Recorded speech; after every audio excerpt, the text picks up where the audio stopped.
Narito ang top 6 na namuno sa Persian Empire. Cyrus the Great, tagapagtatag ng Persian Empire. Si Cyrus ay isang bihasang pinunong militar na sumakop sa malalawak na teritoryo at nagtatag ng mga pundasyon ng imperyo noong ika-6 na siglo BCE.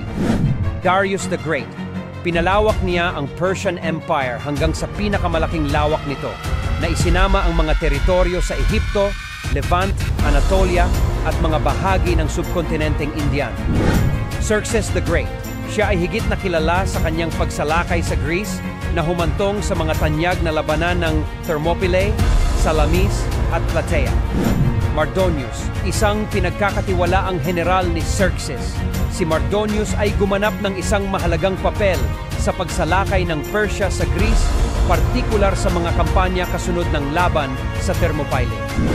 Artaxerxes II, isang kahalili ni Xerxes, hinarap ang maraming mga hamon sa panahon ng kanyang paghahari, kabilang ang mga paghihimagsik at mga salungatan sa mga kalapit na estado.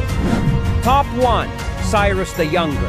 Isang prinsipe ng maharlikang pamilya ng Persia, tinangka ni Cyrus the Younger na agawin ang trono mula sa kanyang kapatid na si Artaxerxes II sa tanyag na Anabasis o March of the 10,000.